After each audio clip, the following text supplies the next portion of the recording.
ओम नमः सिद्धेभ्यः।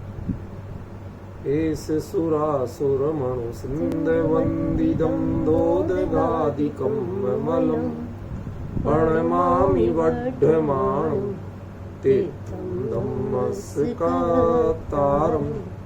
शेषे पुण्यतीर्थैः ससोऽसिद्धे विशुद्धसाभावे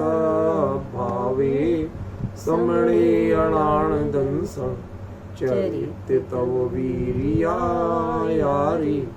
ते सौवे समगम पतेगमेव पतेगं वन्दामि अवट्टन्ते अर्हन्ते मानुषे खेते किच्चारिहन्ताणं सिद्धाणं तैणमो गणहराणम् अज्जावैवगाणं सागुणं चैव संवेसिं तेसिं विशुद्धदंसं प्राणपहाणासमं समासेज्य उपसंपयामि सम्मं जतो निर्वाण संपत्ति। प्रवचन सार परमागम चरणानि योग चूलिका महाधिकार गाथा 258 पृष्ठ 496। यदि ते विषय कसाया पावत्ति परुविदावसथेषु कियते तप्पडिबद्धा पुरीसाणे थारगाहोन्ति।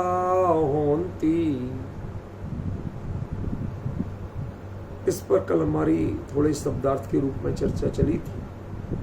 इसकी कुछ जिज्ञासाएं मैंने कल उठाई थी जिनकी आज चर्चा करना थी, पर उसके पहले एक YouTube पर किसी भाई ने जिज्ञासा की है, उसका उत्तर देना चाहता हूँ। वो बड़ी सार्थक जिज्ञासा है और गंभीर प्रश्न है, उसको जानना ही चाहिए।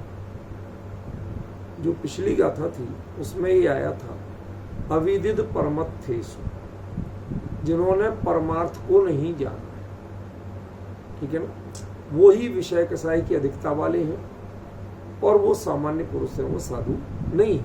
ऐसी जो बात कही गई थी उसके ऊपर उनकी जिज्ञासा है कि भाई किसी भी साधु को जब आप कहते हो भाई उनको पहले सही पहचानो तभी उनकी जुट्ठम कदम दत्तम ये करो, नहीं तो इसका कोई विशेष फल नहीं होगा।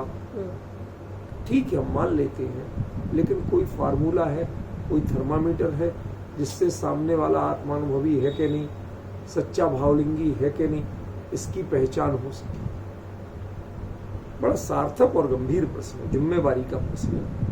उन्होंने किया, मैं उसका उत्तर पहले देता हूँ, फिर गाथा का आगे जो चर्चा करनी है वो करेंगे, क्योंकि उसके मूल में भी ये प्रश्न विद्यमान है।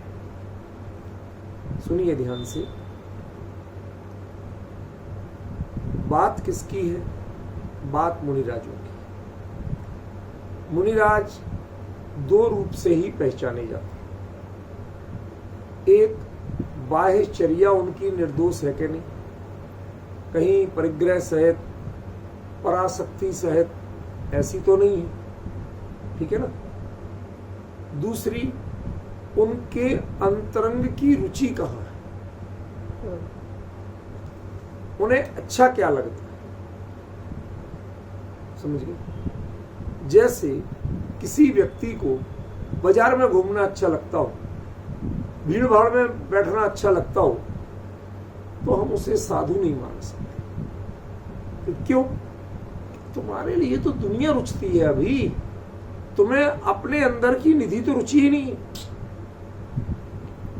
जिसे जनसंपर्क पसंद आए, जिसे भीड़ भाड़ पसंद आए, जो लोक प्रभावना की चिंता करता हो, आत्म प्रभावना की जगह लोक प्रभावना की चिंता करता हो, जिसे अपने सुधार की जगह दुनिया के सुधार की चिंता हो, जो भगवान की वाणी और जो तत्व ज्ञान है उसको लोक की रुचि के अनुसार बोलना चाहता हो, ज्ञानियों के अनुसार नहीं बोलना चाहता।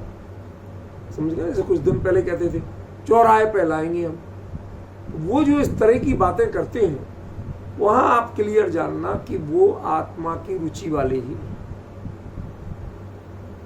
क्यों? जिसे अंतरंग में स्वरूप में समाने की रुचि होगी और उसका एक बार भी अनुभव होगा तो वो दुनिया से बच के जाना चाहे, वो दुनिया में रुकना नहीं चाहे, रमना नहीं चाहे। संसारी तो फिर भी रम ले, ग्रस्त तो फिर भी रम ले, लेकिन साधु यानी वैराग्य से युक्त है तो फिर क्यों रमेगा? एक स्पष्ट सा प्रश्न ख्याल में आ रहा है विपिन जी कि आप तो साधु हो तो आप क्यों रमना चाहोगे, आप क्यों उसमें अटकना चाहोगे? आपके लिए रुकना बंदिश भी नहीं है भाई, आप तो स्वयं, बंदिश की बात नहीं है, आप तो वैराग्य के धनी हो। इन चीजों का जब मोह छोड़ा जब तो साधु बने और वापस उन्हीं में जोड़ रहे। तो जो चीज त्यक्त चीज के बारे में, छोड़ी हुई चीज के बारे में जिसकी पुनः अनुरक्ति दिखती हो, तय जानना कि वो साधु है, वो परमार्थ को जानता नहीं। ठीक है ना? ये तो बाहरी लक्षण से। दूसरा, आप उनके पास शुद्ध ज्ञायक की चर्चा करते भी बैठो, ठीक है ना? नहीं भी करो, शांति से दूर से बैठ के आप सुन रहे, क्या कर रहे? उनकी नजर किस पे पड़ती है, उनकी नजर में आकर्षण कहां पैदा होता है?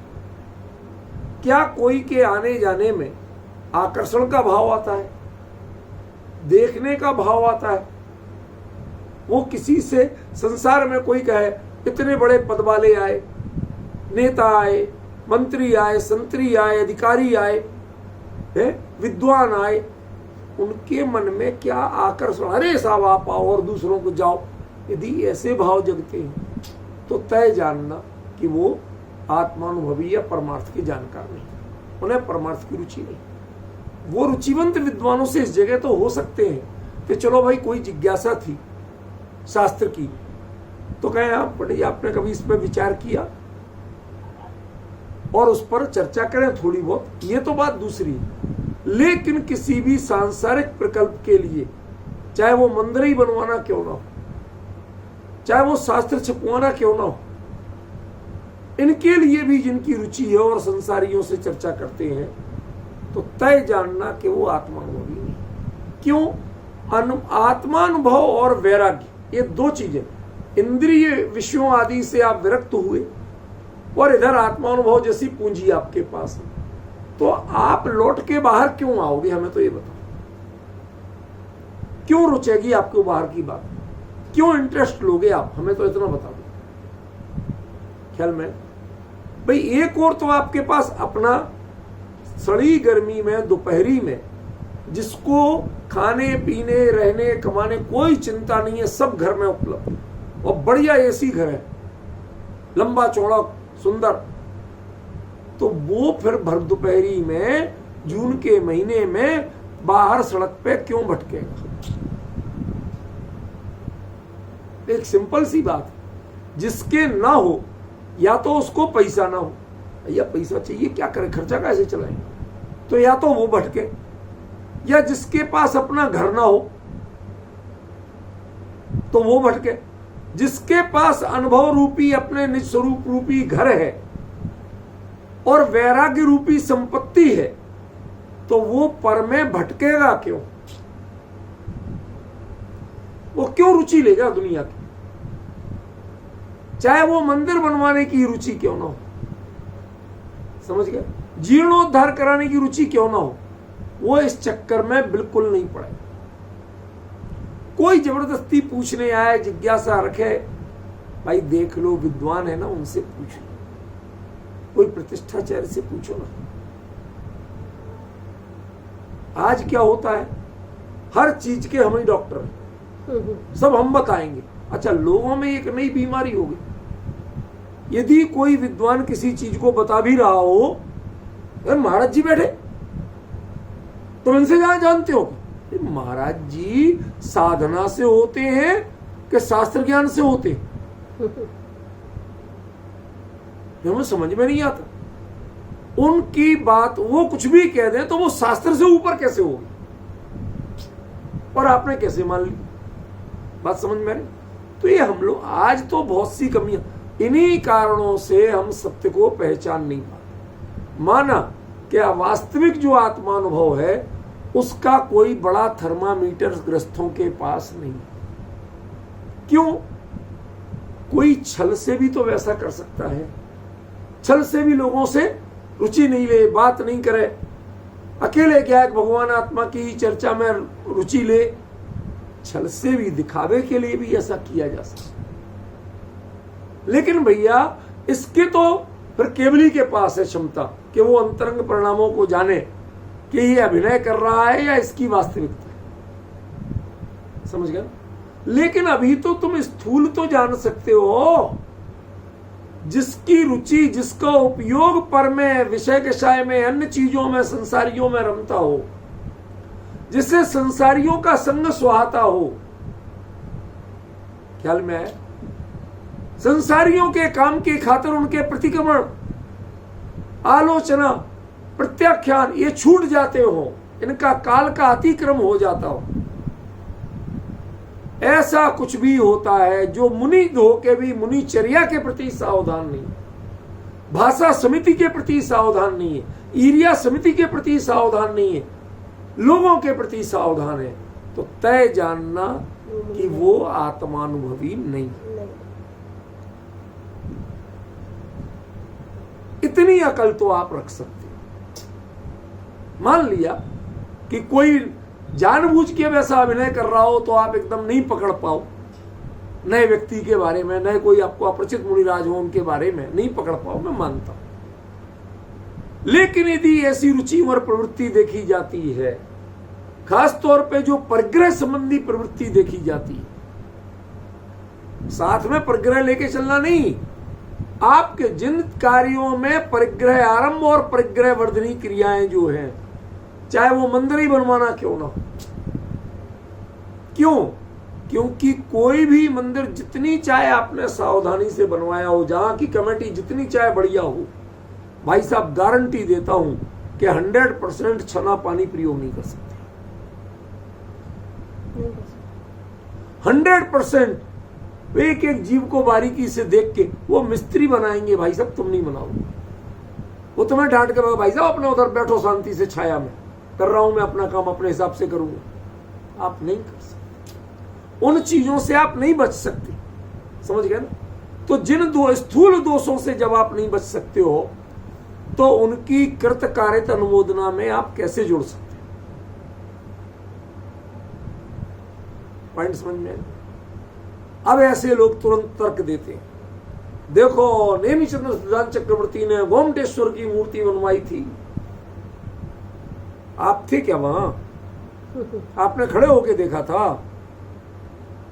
अरे भाई, चामुंड राय ने कोई भावना व्यक्त की या उनकी मां ने कोई भावना व्यक्त की, उनको जो अपनी समझ थी जानकारी दे दी, वो खड़े होके छेनी हथौड़े से बना रहे थे कि बनवा रहे थे? ऐसा तो उन्होंने कुछ भी नहीं किया था, ऐसा कहीं लिखा भी नहीं। उन दोनों वो वहीं बस रहे थे।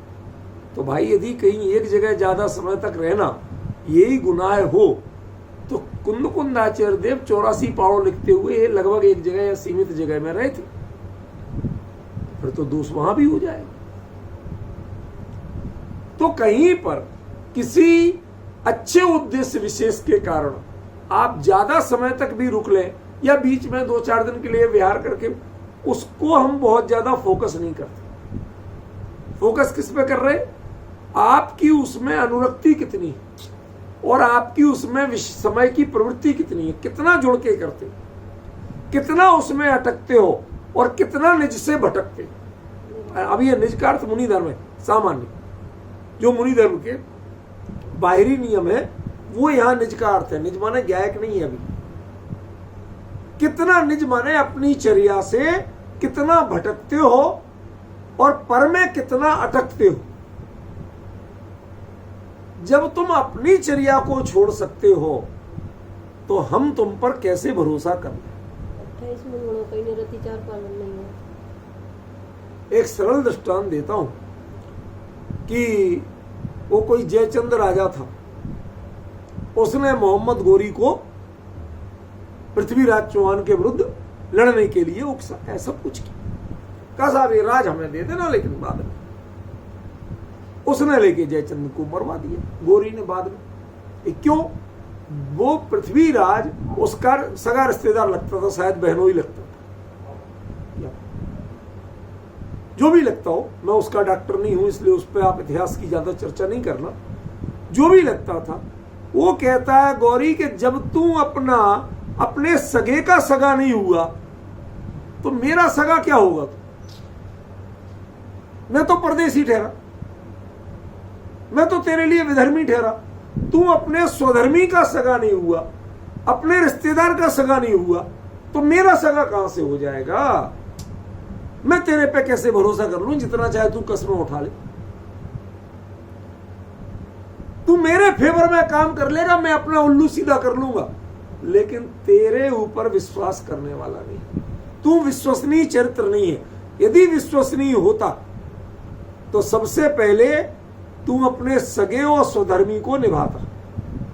तूने ना सगे को निभाया ना स्वधर्मी को निभाया। इसका मतलब है कि तू विश्वास के लायक है ही नहीं। तेरे लिए इतने समय तक मैंने अपनाया, क्यों? मुझे अपना काम निकालना था, मुझे इधर लूटना था, साम्राज्य को हथियाना था, निकाला, तुझे साथ रखा। जिस दिन हमारा काम पूरा हो गया, लात मार के भगा दिया। अंतर समझ रहे ना? ऐसे ही आप जो अपने मुनि धर्म का सगा नहीं हुआ, अपने 28 मूल गुणों का सगा नहीं हुआ, वो संसार में रुचि लेता है, संसारियों में रुचि लेता है, संसार के आरंभ परिग्रह वर्धनी कार्यों में रुचि लेते हैं। ख्याल में, जिनकी आंखों में वो गंभीरता नहीं है, लोक को देख करके जिनकी आंखों की चमक बढ़ती है, कौन आया कौन गया इससे अंतर पड़ता है। एक व्यक्ति सामान्य रूप से जाए, बिल्कुल सादा कपड़े में, और आप उसे भाव नहीं दो, और बाद में वो वहां बैठे बैठे धीरे से कहे कि महाराज जी इस काम में हमारा 50 लाख देने का भाव है। ऐसे देखा 50 लाख, तू कपड़े तो साधारण दिख रहे, और इतने में वो 50 लाख की गड्डियां थैला खोल के निकाल के सामने रख दी। अब पैसे से आपकी व्यक्ति के प्रति चमक बढ़ी, अपनापन बढ़ा, वात्सल्य बढ़ा। यदि पैसे से बढ़ा है तो तय मानना कि आप किसी कीमत में दिगंबर मुनिराज नहीं हो सकते, परमार्थ के जानकार नहीं हो सकते, क्योंकि आप अपने मुनि धर्म के सगे नहीं हो। मुनि धर्म में आप परिग्रह महाव्रत है, और आपकी चमक काय से बढ़ रही है? परिग्रह से। समझ गए? तो माना कि अभी बहुत स्थूल मानक ही हम बता रहे, सूक्ष्म मैं आपसे सहमत हूं कि वो तो व्यक्ति स्वयं जानेगा उसे आत्मानुभव है कि नहीं, और केवल ही जाने। लेकिन अन्य लोग वैसे नेगेटिव लक्षण तो जान सकते हैं, पॉजिटिव नहीं जान सकते। तो यदि उसकी नकारात्मक प्रवृत्तियां रंच मात्र भी है तो उसकी स्वरूप में प्रतीति बिल्कुल नहीं है, ये तय जाना। क्योंकि जिसे स्वरूप की प्रतीति हो, भावलिंग हो, उसके द्रव्यलिंग में दोष लग सकता नहीं है। द्रव्यलिंग एक बार साधा जा सकता है किसी तरह जोर लगा के, उसी को तो यहां विषय के सहाय कहा, उसी को विषय के सहाय कहा, साधा जा सकता है। कई बार ऐसे लोगों से मेरी मुलाकात हुई, बॉम्बे में हमारे एक मित्र हैं, वो ऐसी जगह रहते हैं कि जिनके उनकी अपनी बिल्डिंगों में अलग अलग फ्लैटों में कम से कम 100-150 हीरो हीरोइन रहते हैं, फिल्म वाले रहते हैं। तो अब कुछ आप आ ही जा रहे हो, थोड़े बहुत आपकी नजर हो, पहचान हो तो आप भी पहचान जाओ, नहीं तो वो मिलवा देते थे, भाई देखो ये फला है, ये फला सीरियल के, फला पिक्चर के हैं, फला, मिलते थे। एक से मेरी बाई द वे बात हुई, अपने आप में भैया बहुत सज्जन, बहुत अच्छा काम, सब कुछ ऐसी बातें करते। वीतराग भगवान की पूजा कर रहे। तो मैंने उनसे धीरे से पूछ लिया, मैंने कहा भाई साहब एक जिज्ञासा का उत्तर दोगे? पूछो। मैंने कहा आपकी पिक्चरों में ये प्रवृत्तियां क्यों होती हैं? जब आप खुद धर्म कर्म वाले हो तो आपकी पिक्चरों में ऐसी प्रवृत्तियां क्यों देखी जाती हैं जो अनैतिक है? क्यों दिखाते हो? उनका उत्तर अपनी जगह ठीक होगा, लेकिन मेरी बात अपनी जगह से। उन्होंने मुझे एक दृष्टांत दिया। उन्होंने कहा भाई साहब एक व्यक्ति है हमारी इस फिल्म लाइन में जो अपने आप में बिल्कुल सदाचारी गौ जैसा सज्जन व्यक्ति, जिसने कभी शराब को और गंदी चीज को हाथ नहीं लगाया, सेवन करना तो बहुत दूर, जिसने कभी जीवन में किसी को गाली नहीं दी, ऊंचे स्वर में नहीं बोला, किसी का एक पैसा नहीं मारा, कोई नुकसान नहीं किया, लेकिन वो व्यक्ति फिल्म में हमेशा विलेन के रोल करता है। और जब विलेन के रोल करेगा तो क्या क्या नहीं करेगा ये बताओ? सब कुछ करेगा भाई। पैसा तो तभी मिलेंगे ना कि जितनी नेगेटिविटी दिखाओगे उतना ही सफल। हीरो पॉजिटिविटी में सफल है और विलेन नेगेटिविटी में सफल है। उसको तो पैसा तभी ज्यादा मिलेगा जितने गंदे गंदे काम करके दिखाओगे, जितनी क्रूरता की बातें करोगे। अब उससे पूछा, उनने मिलवाया, तो मैंने उससे पूछा, मैंने कहा भैया ठीक है मैं पैसे के लिए करता तो हूं, लेकिन सच बताऊं मेरी आस्था जिसमें है, मुझे जितना जोर इसमें लगता है उतना अभिनय करने में जोर नहीं लगता। मुझसे कोई अच्छा अभिनय करवा लो तो मैं फ्री में भी करने को तैयार हूं, बिना पैसे में। लेकिन ये करने के मैं भरपूर पैसे लेता हूं, दूसरों से, दूसरे एक्टर्स से दूने पैसे लेता हूं, चौगने पैसे लेता हूं। कि क्यों? इसलिए नहीं कि मैं बड़ा अच्छा एक्टर हूं या बड़ा पुराना हूं, प्रसिद्ध हूं, मुझे ये करने में जोर बहुत लगता है। समझ गए? और उन्होंने उसका विपरीत बताया कि एक व्यक्ति जो सत्य व्यसन का धनी है, उसे कभी सदाचारी का रोल दे दो, अच्छी बातें करने का रोल दे दो, उसे बड़ा जोर लगता है। अरे कहां से कहां फंस गए। आप डिफरेंस समझ रहे हो मैं क्या कहना चाहता हूं?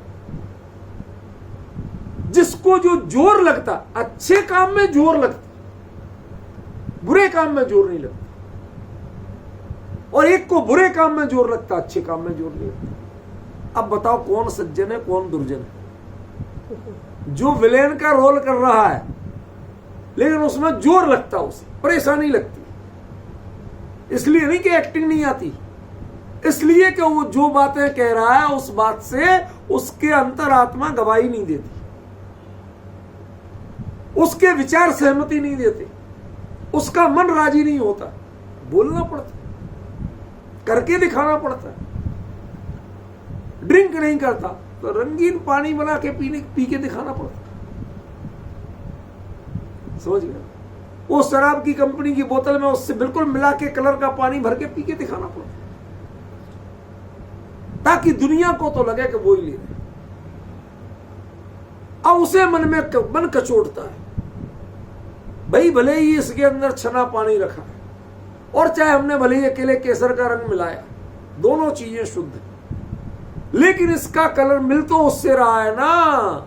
जो देखेंगे वो तो ये जानेंगे, और उसके बाद मुझे हरकतें भी वही करनी है कि जो पियक्कड़ नशे में करते हैं, हमें हरकतें भी वही करनी, बोलना भी वैसे ही है। इसका मतलब उसको लगातार जोर बढ़ता जा रहा, जितना जोर बढ़ेगा उसकी कषाय तत्संबंधी वह उतनी तीव्र होगी।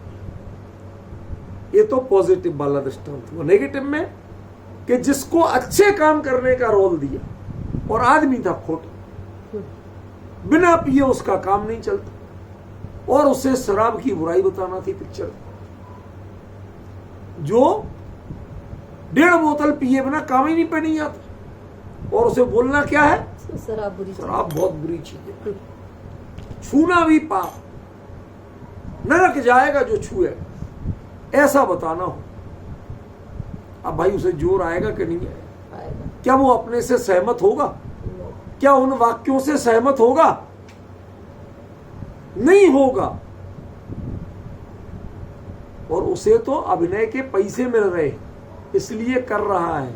तुझे क्या मिल रहा है कि तू अपने आत्मानुभव के बिना ये सब देहाश्रित क्रियाएं करके दिखा रहा है? तुझे क्या मिल रहा है? एक चीज मिल सकती है, मान कसाय या परलोक संबंधी आकांक्षा।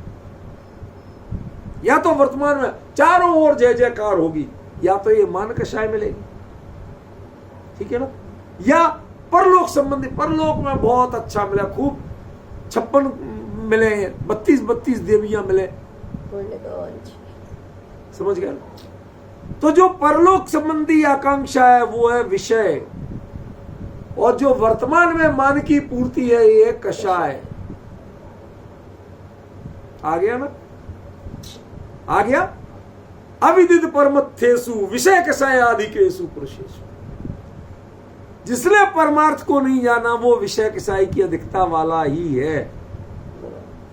एक परमार्थ का ज्ञान ही आपको विषय कषाय से बचा सकता है। विषय कषाय के साधन छोड़ के आप विषय कषाय से नहीं बच सकते। कोई जीवन भर प्रतिज्ञा करे कि हम कोठे वाले एरिया में नहीं जाएंगे, तो भी दोष लग सकता है। समझ में? कभी किसी के कहीं भी बैठे भाव आ जाए। और एक हमारे मित्र थे, मुमुक्षु विद्वान थे, माने है भी अभी, लेकिन अब उन्होंने काम धंधा बदल लिया। तो उनकी मशीनरी का बिजनेस था। अब दिल्ली में मशीनरी का सबसे बड़ा होलसेल मार्केट है जीबी रोड, गुलाबबाई रोड, समझे ना? वो कोठा वाला एरिया, ऊपर वो है और नीचे सारी होलसेल दुकानें। अब वो दिन में जाते, दुकान तक जाते, लेकिन मेरे साथ उनके, मेरे मित्र थे, तो थोड़ी हंसी मजाक चलती थी। तो वो आते थे तो मेरे घर रुकेंगे, फिर वहां से जाएंगे। तो हम कहते यार भाई साहब तुम आदमी बढ़िया नहीं, तुम जीबी रोड जाने के लिए दिल्ली आते हो? अरे भाई वो नहीं है, वो उनकी जो बेचैनी होती थी वो देखने लायक होती थी, जबकि मैं उन्हें जानबूझ के छेड़ता था, हंसी मजाक करता था, कोई और वो नहीं, हमारी उन पर कोई शंका नहीं थी। समझ गए ना?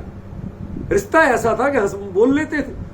तो मैं ये कहता तो उनके मतलब मन में ये लगता है यार मैं कहां से, आखिरकार परेशान होकर उन्होंने धंधा बदल ली। नहीं ये धंधा ही नहीं करना, जिसमें उस जगह जाना पड़ा। यद्यपि वो कोठों पे नहीं जाते थे, उनसे लेना देना नहीं, बहुत सदाचारी सज्जन व्यक्ति। कहते क्या करें, ये मशीनरी धंधा ऐसा है कि इसके सारे होलसेलर वहां बैठे हैं, अब लेना है माल तो जाना तो पड़ेगा। और उन मशीनरी मार्केट के नाम से वो विख्यात नहीं है, वो विख्यात गुलाबबाई के नाम से। ये हमारा सचिन है ना, ये बड़ा जानकार है, इसे सब पता, जानकारी है ना। मैं कोई बुरे रूप में नहीं कह रहा हूं, हंस के कह रहा हूं, समझे? जा अब वो वहां जा रहे तो ये कहने में शर्म लगती थी, कहां जा रहे कि जीबी रोड जा रहे, कहने में शर्म लगती, कचोटता है मन, जोर लगता है कहने में। लाल मंदिर कहना हो तो जोर से कहना, अभी कहां जा रहे? लाल मंदिर जा रहे, कहां जा रहे? अहिंसा स्थल जा रहे। आप समझ रहे कि नहीं समझ रहे क्या अंतर पड़ रहा? वहां यद्यपि वो एक खोटा काम करने नहीं जा रहा, अपना बिजनेस कौन नहीं करता संसार में, अपना माल जहां मिलता वहां सब लेने जाते, वो भी अपने बिजनेस के लिए जा रहा। लेकिन वो जगह बदनाम जिनके कारण है, वहां बिजनेस असली जो होता है, कमाई असली जो होती है, वो कोठों की नहीं है। कोठों से 1000 गुना बिजनेस मशीनरी का है वो, 1000 गुना, 10 दुगना तिगना नहीं कह रहा हूं, 1000 गुना बिजनेस मशीनरी का। लेकिन उसके बावजूद एरिया बदनाम किसके लिए है? अब उनको कहने में जोर किसी को कहते बता नहीं सकते, नालायकों ने कहां से कहा यही दुकानें खोलना थी, ऐसे बड़बड़ाते थे मेरे से, और कहीं नहीं खोल सकते थे। विपिन जी बात समझ में आ रही कि नहीं आ रही? क्यों उन्होंने इतनी परेशानी व्यक्त की? जो बदनाम गली में जाए कैसे, ऐसे ही स्वरूप से बाहर और मुनि धर्म से बाहर की प्रवृत्तियों में जाए कैसे? ख्याल में जाएंगे तो तय है कि जोर तो आएगा। जो पूछेगा कहां गए थे, उत्तर देने में बहुत जोर आएगा, कहां गए थे। और ये भी बात जोर किसको आएगा कि जिनके संस्कार ठीक होंगे थोड़े बहुत, उनको आएगा। बाकी को तो रस लेके बताएंगे। चलोगे भैया? कितना बड़ा अंतर पड़ा भैया, समझ में आया कि नहीं आया विपिन जी? तो ये जिसको उसका उल्लेख करने तक में, चर्चा करने तक में जोर आता हो, कष्ट लगता हो, तो ज्ञानी कहते हैं कष्ट का काम करते ही क्यों हो। ये मुनि धर्म तो सहजता का धर्म है, प्रसन्नता का धर्म है। जिसको अपना करके तीर्थंकर भी गौरवान्वित हुए, हर्षित हुए, प्रमुदित हुए, तुम उस पद पे आकर के शर्मिंदा हो, खेद खिन्न हो। क्यों हो? एक कारण तलाशो। जिनको छोड़ करके तुम खेद खिन्न हो, इसका मतलब है कि तुम्हारा फोकस उन जिनको छोड़ा है वो संयोग में छूटे हैं, चित्त से नहीं उतरे।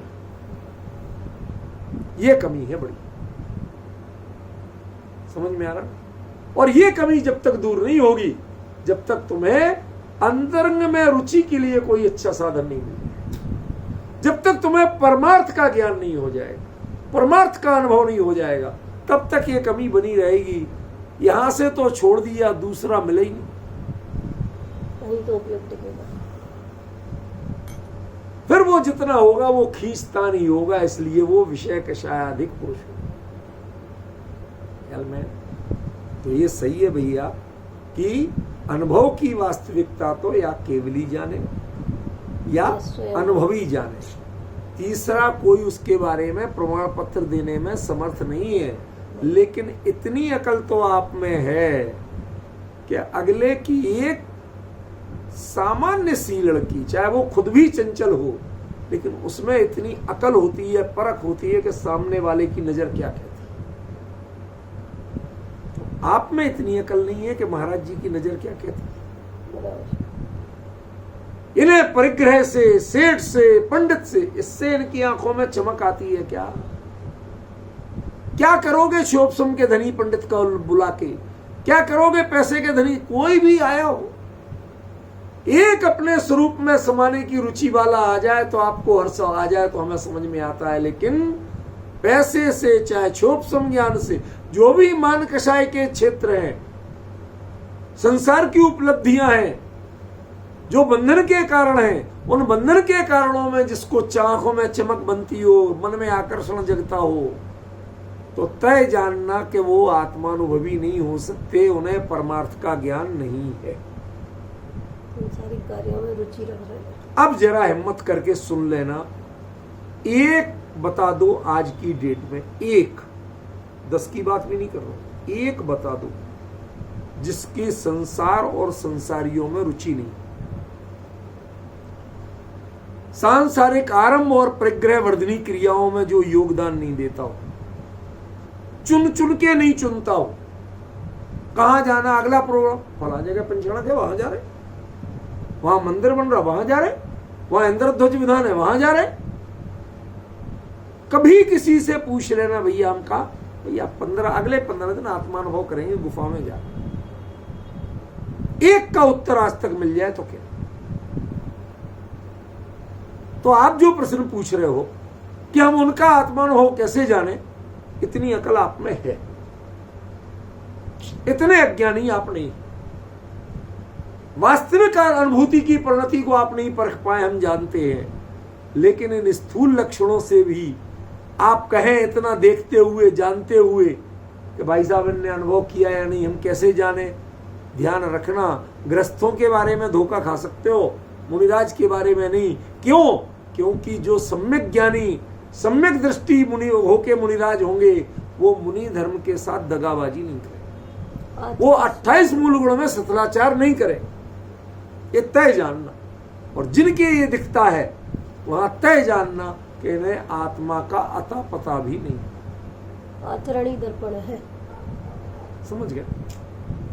देखो उनको, अपने आप जान सकते। जो कहते हैं ना, सब पद को, दिगंबर मुद्रा को वंदन कर लेना यार, सबर तो करो। एक आध 2 दिन 2-4 घंटे दूर से शांति से देखो तो सही, मत जाना सामने। अरे छुपके देखने का भी बड़ा पुण्य है। नेवला, सिंह, सुअर और बंदर, इनने छुपके ही देखा था, सामने आके नहीं देखा। फिर भी जो परखा था, तीर्थंकर के कुल में पैदा हुए थे। समझ गए ना? उनने तो जुष्ठम कदम दत्तम भी नहीं किया था, ना तो से उनके आश्रय लिया था, ना वैयावृत्ति की थी और ना आहार दान दिया था। सामने ही नहीं आए, कुछ नहीं किया। फिर भी मन से जुड़े भी थे, अनुमोदना से आहार दान भी किया था। समझ गए ना? और वह अगले जन्म में गारंटी से तीर्थंकर के कुल में पैदा। बात समझ में आ रही है? इसलिए भाई आप दूर से भी देखो, कोई जरूरी नहीं है जाके लमलेट करने की, वंदना करने की, नमोस्तु करने की। पहले देखो तो सही, पहचानो तो सही। और जब लगे और आपके भाव हो, आप तो परोक्ष वंदना करके भी बहुत बड़ा पुण्य ले सकते हो। नहीं ले सकते? अरे रोज निर्वाण कांड पढ़ते, हम तो पूरे निर्वाण क्षेत्रों की वंदना कर लेते। जा नहीं पाते सालों साल, कहीं 1 बार गए, कहीं 2 बार गए, जा नहीं पाते सालों साल। अच्छा एक और बात बताओ, नाराज नहीं हो तो बताओ। हमने कई लोगों को देखा जो शिखरजी पहाड़ पे चल रहे होते हैं, उनके उतने अच्छे भाव नहीं तब नहीं होते हैं पर चलते समय। कई बार संकलेश, कई बार थकान, कभी बार कुछ। समझ गए ना? लेकिन दूर से जब वो वंदना करते हैं, नाम लेते हैं शिखर जी का, धन्य हो प्रभु पार्श्वनाथ स्वामी के स्वर्णभद्रकूट को, इतने मुनिराज जहां से मोक्ष पधारे उनको बार, तो आपके भाव ज्यादा अच्छे दिखते हैं मुझे। इसलिए मैं इन बातों को महत्वपूर्ण नहीं मानता। कितनी बार आप गए, जाओ, खूब जाओ। जितने संसार विषय के क्षेत्रों में पैसा खर्च करते हो, उससे 10 गुना वहां करो, हम रोकते नहीं है। लेकिन आवागमन की प्रवृत्ति से ही धर्म नहीं है, भावों की विशुद्धि देखो। तो ऐसे ही उनके चरणों में लेट के ही जो करोगे ना नमोस्तु, और पिच्छी लगवाओगे पीठ पे, इससे धर्म नहीं है, इससे तुम्हारी भक्ति नहीं होगी, इससे जुट्ठम कदम दत्तम नहीं होगा। ये कैसे होगा कि आप यदि शांत भाव से, तटस्थ भाव से चुपचाप देखोगे, परखोगे, और अंदर में बहु अनसा इतने में उनका विहार हो जाए। तुम्हारे परिणामों का फल तुम्हें मिलना था, उनके चरणों का फल तुम्हें नहीं मिलना। समझे? तीर्थंकर के समो शरण में जाके कोई तीर्थंकर के चरण छू पाता है? नहीं छू पाता। उंगली से भी टच कर पाता है? नहीं। उसके बावजूद पुण्य पूरा मिलता है कि नहीं मिलता है? मिलता है। कि कुछ कमी रहती है? मिलता है ना? तो इधर मिल जाएगा। अब तुम ही बातें करते हो, तुम ही मानते हो, फिर मना करते हो। क्यों भागने के चक्कर में हो? क्यों लिपटने के चक्कर में हो? अपने परिणामों को पहचानो। इसलिए भैया 2 ही थर्मामीटर हैं, एक उनकी वाणी और अंतरंग रुचि क्या है, किसमें रुचि लेते हैं, एक ये है, और दूसरा क्या है कि दूसरे उनकी मुनि धर्म जिसको उन्होंने अपनाया है, उसके बाहरी गुणों के प्रति कितने निष्ठावान है। कितने सावधान हैं, कितना आपको दिखावा करते हैं और कितना अपने आप से करते हैं। नहीं है ऐसा? हमारा ऐसा चले ना, जब पूजा करने खड़ा होता है, 2-4 लोग आ जाए नए ना, तो जरा जोर से पढ़ने लगता है, ठीक है ना? और अकेले रहता है, धीरे धीरे धीरे पढ़ के चढ़ा चढ़ा, इसकी पूजा जल्दी निपट जाती है। लोग जब 4-6 होते हैं देखने वाले और कोई नए लोग हो, तो ये और 15 मिनट देर तक करते हैं। यही नहीं, सबकी यही कमी है। तो मैं तो पूछता हूं कि भाई ये पूजा किसकी हुई, भगवान की कि अतिथियों की जो आ गए थे? समय जो एक्स्ट्रा दिया गया, जो आपकी वाणी में जोर आया, इसका पुण्य किसको मिलना चाहिए, इसका श्रेय किसको मिलना चाहिए? देखो उनकी अपनी अंतरंग रुचि कहां है, क्या वो वास्तव में संसार से विरक्त दिखते हैं, संसारियों से विरक्त दिखते हैं, सांसारिक चर्या में उनकी रुचि प्रवृत्ति तो नहीं है। कौन सा मंदिर तुड़वाना और कौन सा वास्तु से बनवाना तुम्हें क्या लेना देना? भाई साहब, मंदिर भी नवदेवता में होता है, उसका हमेशा जीर्णोद्धार कहा, तोड़ के बनाना नहीं कहा। पूरी जिनवाणी में कहीं एक जगह बता दो कि उन्होंने मंदिर को तोड़ के बनवाया, ये शब्द बता दो तो चैलेंज कर रहा हूं आपको। जहां भी मिलेगा उन्होंने मंदिर का जीर्णोद्धार करा, उसी मंदिर को आगे बढ़ाया, मूल स्वरूप को बदले बिना जो कमियां आई थी, कमजोरियां आई थी, कमजोरियों को दूर करना, इसी को तो स्थितिकरण कहते हैं।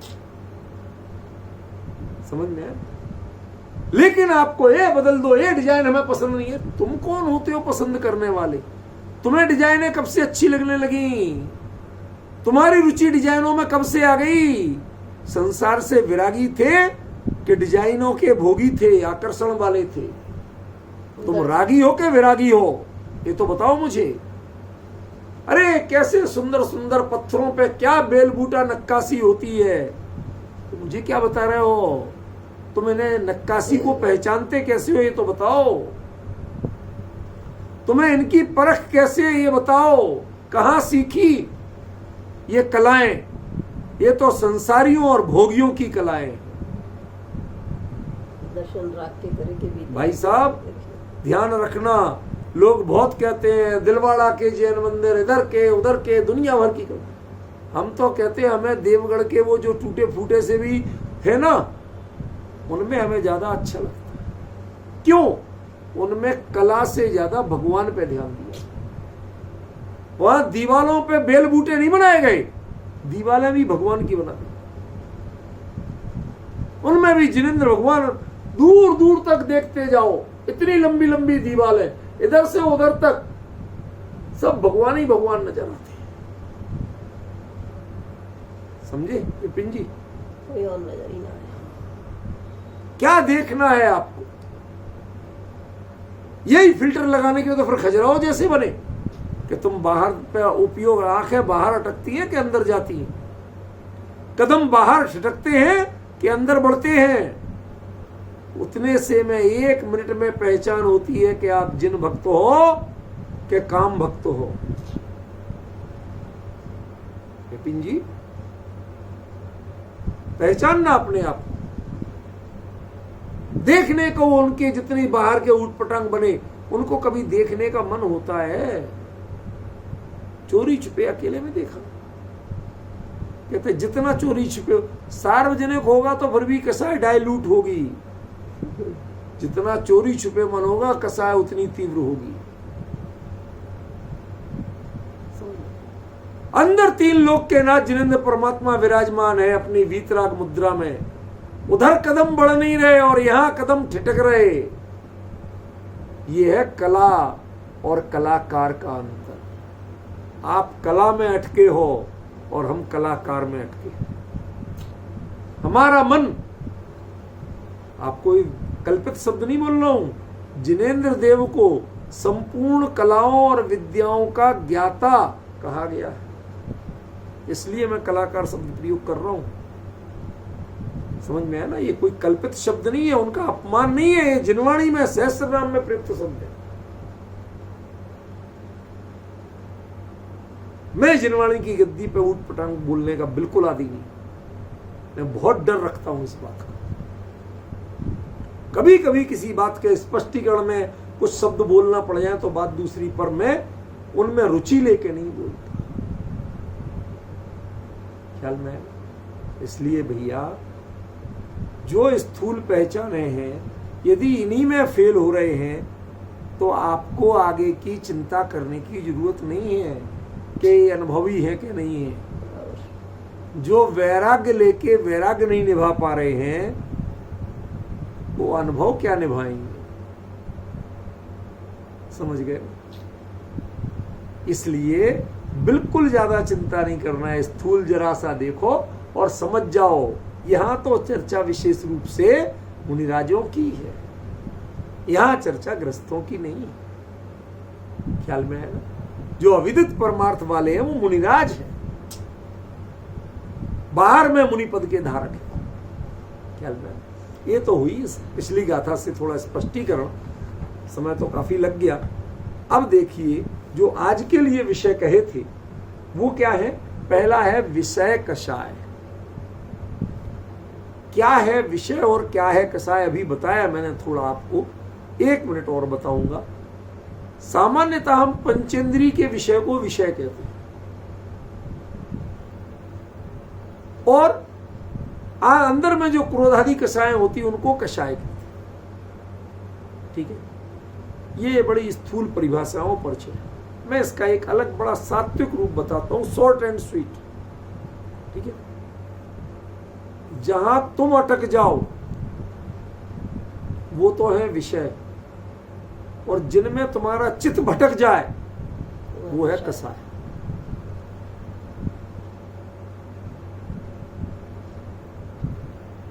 अपने स्वरूप के बाहर जहां तुम अटके वो विषय, जो तुम्हें आकर्षित कर गए वो विषय, और आकर्षण के बाद जो तुम्हारा चित्त भटका वो है कषाय। देखना एक चीज है और देखने के बाद मन में विचार उठना दूसरी। कषाय आपके मन में विषय कषाय है कि नहीं? यहां पर विषय कषाय ये व्यक्तिवाची है, भाववाची नहीं। यदि ते विषय कषाया, ते कौन? जो पिछली गाथा में कहा था पुरुषेषु, पुरुष, और पुरुष का अर्थ वास्तविक क्या था? मुनि मुद्राधारी, लेकिन भावलिंग से रहित उनको पुरुष का। ठीक है ना? तो समझ में आया? तो वो विषय कैसा है? ध्यान, ऐसा कुंद ने, अमृतचंद्र ने सैकड़ों जगह प्रयोग किया है कि भावों को व्यक्तिवाची बनाया। ये कौन है? ये तो चलते फिर, जैसे आप कह देते हो ना, चलते फिरते सिद्धों से गुरु चरणों में शीश झुकाते, तो वो सिद्ध हैं क्या? नहीं। सिद्ध चलते फिरते हैं क्या? नहीं। तो अपने भावों में तो ही तो लिया, भाव ही तो लिए कि द्रव्य लिया। समझ गया ना? तो ऐसे ही यहां पर जो चलते फिरते विषय कैसा है, जो पर में अटकते भी हैं और जिनका चित्त पर में भटकता भी, स्वरूप में नहीं जाता, वो है साक्षात विषय कषाय। और ऐसे जो विषय कषाय रूप पुरुष हैं वो क्या है? पावत्ती। वो पाप माने पाप भाव नहीं है, वो पापी है, पापात्मा है। आप अमृतचंद्राचार्य की टीका पढ़िए, वो साफ लिखते हैं, तद्वंता पुरुषापि पापमेव। पाप से के भाव से युक्त पुरुष भी पाप ही है। समझ गया? ये तो अमृतचंद्र की प्रिय शैली, समय सार में भी लिखा, कल आपको बताया था, पापम करोति थी पाप। जो पाप करता है वो पाप, पापा, पापात्मा। समझे? पावत्ती वो पाप है, चलते फिरते पाप है। कहां आचार्य कहते हैं मुनिराजों को क्या कहा, नहीं कहा है? मुनिराजों को तीर्थ कहा कुंद ने, मुनिराजों को धर्म कहा। समझ गए ना? एक से एक सुंदर से सुंदर रूपक उनके लिए दिए कि ऐसे मुनिराज तो साक्षात धर्म है, ऐसे मुनिराज तो साक्षात तीर्थ है। लेकिन यहां के कह रहे ऐसे, अब वो मुनिराज तो कह नहीं सकते, मुनिराज तो पाप नहीं हो सकते, इसलिए उन्होंने पुरुष शब्द का, क्योंकि उस पद की गरिमा घटती है। समझ में आया? पद की गरिमा घटती है। आपको बहुत दिन पहले एक घटना बताई थी, वो बाबा खड़क सिंह, कौन थे, डाकू खड़क सिंह, और वो बाबा का नाम क्या था, भूल भाल गया मैं। तो वो कहते डाकू खड़क सिंह उस बाबा से वो घोड़ा मांगता, कोई उसका भक्त दे गया था बढ़िया अरबी घोड़ा। नहीं बाबा तू साधु, तेरे पास क्या काम का घोड़ा, ये तो हम डाकुओं के काम का है, हमें दे। डाकू बाबा ने मना कर दिया। अब जमाना ऐसा था कि डाकू कितनी बड़ा हो लेकिन वो किसी साधु पर अत्याचार सीधे नहीं कर सकता। उसने मना कर दिया तो छीन नहीं सकता, तो उसने छल किया। वो मेकअप करके बीमार बूढ़ा ऐसा कराया था, रास्ते में पड़ गया। तो बाबा जा रहे थे घोड़े पे घूमने, तो वैदिक परंपरा के कोई जैन तो थे, तो वो जा रहे थे घूमने, तो उनने देखा तो उतर गए। अरे भाई क्या हुआ, अरे साहब गिर गया, चोट लग गई, उम्र हो गई, चल नहीं पा रहा, मुझे तो अब यहाँ कोई जंगली जानवर खा जाएगा, मुझे तो गांव पहुंचना था, शहर पहुंचना था। तो उन्होंने कहा चल भाई तुम बैठ जाओ घोड़े पे, मैं पैदल चलता हूँ लगाम पकड़ के धीरे धीरे तेरे। और वो चलने लगा तो वो तो मुझे चोट थोड़ी थी, वो तो मेकअप था। और उसने लगाम खींची और घोड़ा दौड़ाने लगा। उसकी हरकत देख के समझ गया और कौन कर सकता है इतनी हिम्मत कि एक बाबा से, एक साधु से उसकी वस्तु छीन ले। उनकी डाकू ही होगा ये। तो उन्होंने कहा खड़क सिंह, कहते बाबा घोड़ा नहीं दूंगा, तुम और कुछ भी कह लो तो हम तुम्हारी हर बात सुनने को तैयार, जो पैसा चाहिए वो देने को तैयार है, इसके बदले घोड़ा नहीं दूंगा। कहते मैं घोड़ा तुमसे मांग भी नहीं रहा, एक बात मेरी सुन। क्या? ये बात किसी को बताना मत। क्यों नहीं बताना? नहीं तो दुनिया में कोई व्यक्ति किसी दुखी बीमार बूढ़े की मदद नहीं करेगा। अच्छाई की परंपरा नष्ट हो जाएगी, इसकी चर्चा मत करो। ना मैं करूंगा ना तुम करो, क्योंकि हमें अच्छाई की परंपरा नष्ट नहीं करनी। ख्याल में आ रहा विपिन जी? वो पाप है। यदि आपका मन विषय के साथ से युक्त है तो आपका व्यक्तित्व तो पाप रूप है, आप चलते फिरते पाप। समझे? ऐसा परुविदा प्ररूपित किया गया है। एक होता है आरोपित, एक होता है निरूपित, और एक होता है प्ररूपित। आरोपित होते हैं हमेशा दोष, दोषारोपण बोलते कि नहीं बोलते? आरोपित क्या होते हैं? दोष। जो उसमें नहीं है वो दोष उसमें लगाओ तो वो आरोपित कहा जाएगा। जो शास्त्र में कथन है, शब्द सह उसका अर्थ बताना, समझाने की कोशिश, ये है निरूपण करना। क्या भैया इसका ये मतलब होता है सिर्फ पांडित्य के रूप में? वो तो होता है निरूपित। और जो हित की भावना से, सुधार की भावना से जो कुछ कहा जाता है उसे प्ररूपण कहते हैं, वो होता है प्ररूपित। आचार्य ने क्या प्रयोग किया? परुविदा, प्ररूपित किए गए, निरूपित नहीं किए गए, आरोपित नहीं किए गए, कहे नहीं गए। अब शब्दों का मर्म तो समझो कभी। यहां तो समस्या ये है कि घड़ी बहुत तेज भागती, अब बात जरा सी कर नहीं पाते, घंटा पूरा हो जाता। ये बड़ी समस्या है। विपिन जी कोई ऐसी घड़ी भेजना जो ठीक ठाक चले, पर वो घड़ी अपने घर पे आप आजमा लेना तब भेजना। ये तो हंस के कह रहा हूं, किसी को कुछ नहीं चाहिए भैया। समय अचानक हो जाए और मन में भाव बहुत हो तो ऐसा निकल जाता। क्या प्ररूपित, जिसमें हित की बुद्धि हो, अत्यंत करुणा पूर्वक हित की भावना से जो कहा जाए उसका नाम प्ररूपण है। वो प्ररूपिता है। और जिनमें पंडिताई हो वो निरूपिता है। और जिनमें कषाय भाव हो वो आरोपित है। अब आप तय कर लो कि आपका कथन आरोपित रूप है, प्ररूपित रूप है या निरूपित रूप है। तय कर लेना, कहां खड़े हो आप, क्या कर रहे हो, तय कर लो। किसी से नहीं पूछना, खुद ही तय करो। ख्याल में आ रहा है? कहां पर? सत्तेषु, शास्त्रों में। उसके बीच में शब्द है वह के दो अर्थ होते हैं। प्राकृत में वह शब्द के दो अर्थ होते हैं।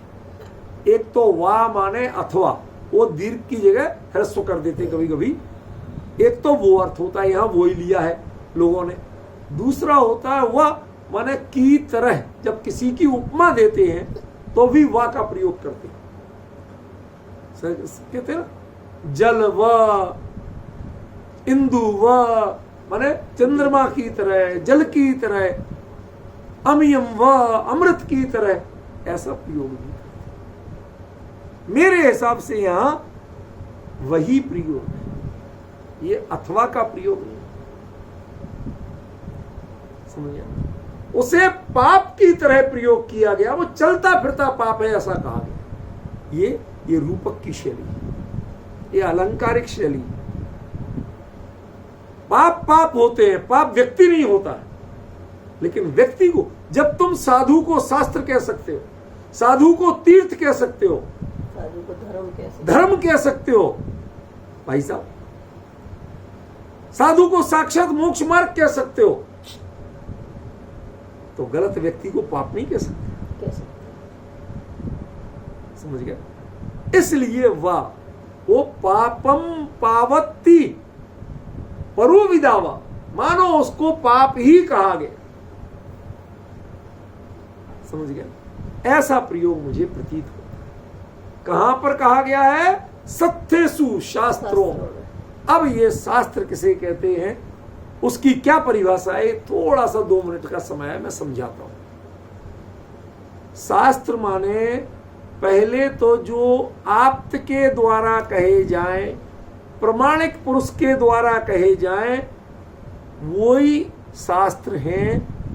पंडितों के द्वारा कहे, पंडित माने शोभ समझा, वो तो कुछ भी लिख सकते हैं, कुछ भी तर्क वितर्क कर सकते हैं, उनके कथन को शास्त्र नहीं कहते। शास्त्र संज्ञा किसको दी? कि जो ज्ञानी विरागी तत्वों के तलस्पर्शी हैं, मर्म जानते हैं, परमार्थ के ज्ञाता हैं, वो जो कुछ बोलते या लिखते हैं उनका नाम शास्त्र। और उनमें भी विषय परस्पर अनुबद्ध होते, अनावश्यक कुछ कहते नहीं है, अपने नाम को जिंदा रखने के लिए कहते नहीं है, मात्र तत्व को जीवित रखने के लिए कहते हैं, उनका नाम शास्त्र है। और जिसमें व्यक्ति की प्रतिष्ठा और कषाय प्रमुख हो जाए, वो शास्त्र नहीं है, शस्त्र है। पता है, प्रवचन सार में तो नए नहीं है, लेकिन जहां नए लिखे गए ना, नए चक्र में, उसमें लिखते हैं अत्यंत निषिद्धारम दुरासदम जिन वर्ष नय चक्र खंडयति धार्यमाणम मूर्धानम चेव निश्चय।